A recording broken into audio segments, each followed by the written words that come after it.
राधे राधे, जय श्री कृष्णा। कहानी संग्रह में हमारे सभी श्रोताओं का हार्दिक अभिनंदन है। भक्तों, आज की वीडियो में हम वैशाख महात्म्य के 25वें यानी के अंतिम महात्म्य की कथा को श्रवण करेंगे।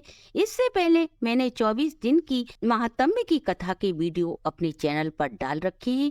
यदि किसी कारणवश मेरे किसी श्रोता बंधु ने इसका श्रवण नहीं कर पाया हो तो मेरे चैनल पर प्लेलिस्ट में जाकर संपूर्ण महात्म्यों को श्रवण कर वैशाख महात्म्य के पुण्य फल के भागीदार बन सकते हो।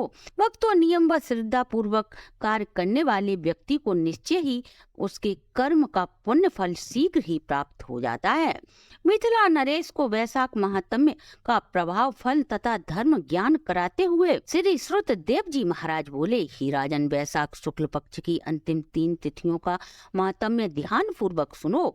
त्रयोदशी से लेकर पूर्णिमा तक की ये 3 तिथियां अत्यधिक पुनीत होने के कारण पुष्करणी के नाम से जानी जाती हैं। जो संपूर्ण वैशाख माह में स्नान करने से वंचित रहा हो, वो यदि इन 3 पुष्करणी तिथियों में स्नान कर संपूर्ण वैशाख माह का पुण्य फल प्राप्त कर लेता है। पूर्व काल में वैशाख शुक्ल की एकादशी तिथि को देवताओं के कल्याण के लिए समुद्र मंथन का कार्य आरंभ हुआ, जिसमें से अमृत कलश निकला। द्वादशी को श्री हरि ने उस अमृत कलश की रक्षा की। त्रयोदशी को श्री हरि विष्णु ने मोहिनी रूप धारण कर दैत्यों को मोहित कर देवताओं को इस अमृत का पान कराया।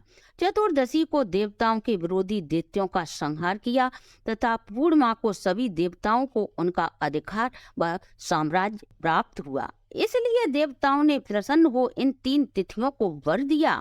जो भी भक्त वैशाख शुक्ल की अंतिम 3 तिथियों में स्नान दान करेगा, उसके समस्त पाप नष्ट हो जाएंगे और उन्हें पुत्र पौत्रादि रूपी धन देकर कीर्ति प्रदान करने वाली ये तिथियां होंगी। जो मनुष्य संपूर्ण वैशाख स्नान न कर सका हो, वह इन अंतिम 3 तिथियों में स्नान कर अपने पापों को नष्ट कर सकता है। संसार के सभी भोगों का सुख भोग कर अंत में श्री हरि की सायुज्यता पाता है।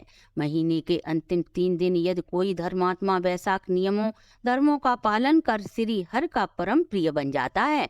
इस प्रकार देवता पृथ्वी लोक पर निवास करने वालों को वर देकर अपने अपने स्थानों को चले गए।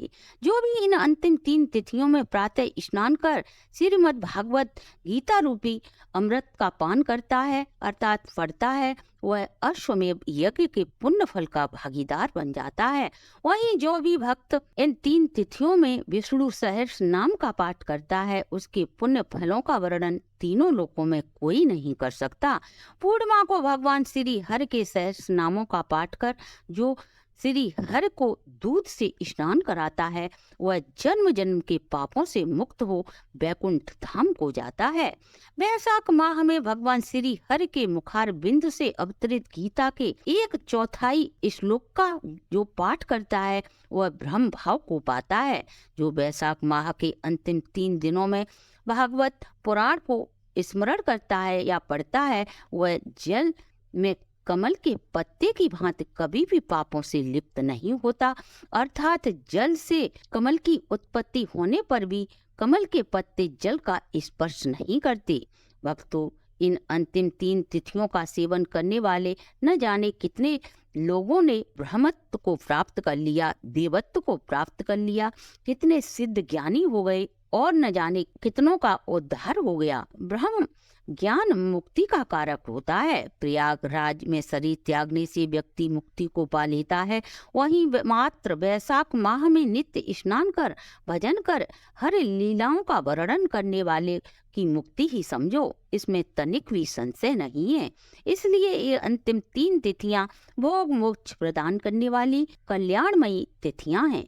वैशाख माह का संपूर्ण वर्णन रोग शोक से रहित भगवान जगन्नाथ के अलावा और कौन कर सकता है।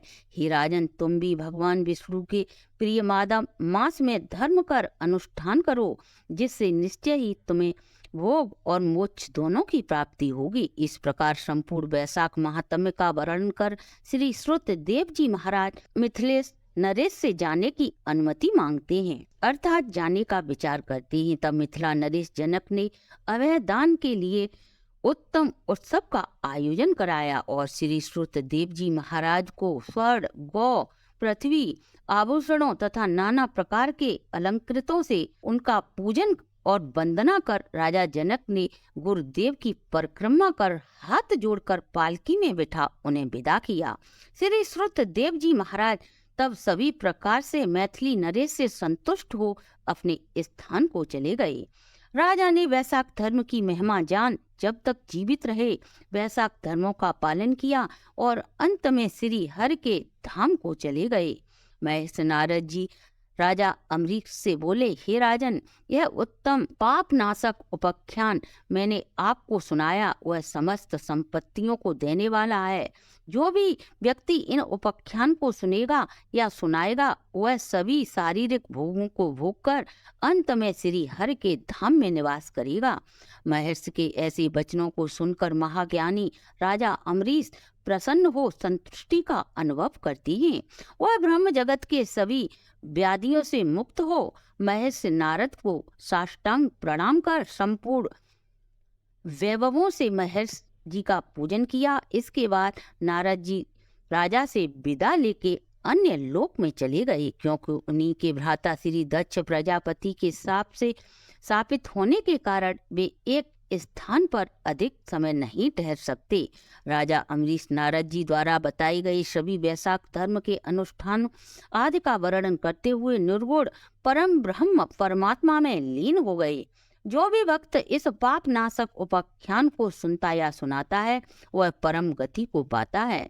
उसके घर में वैशाख महात्म्य लिखित अथवा संकलित रूप से जिसके भी घर में यह पुण्यदायी महात्म्य होता है उसके हाथ में मुक्ति आ जाती है, तथा जो भगवत प्रेमी इसे श्रवण कर अपना चित्त इसी में लगाते हैं उसकी तो बात ही अलग है। इसके साथ ही वैशाख महात्म्य के अंतिम अध्याय को हम यहीं विश्राम देते हैं। आप आपके परिवार पर सदा श्री हर सहित भगवती लक्ष्मी की कृपा दृष्टि बनी रहे, इसी शुभकामना के साथ अगर आपको हमारी प्रस्तुति अच्छी लगी हो तो आप हमारे चैनल को लाइक, सब्सक्राइब और शेयर करें।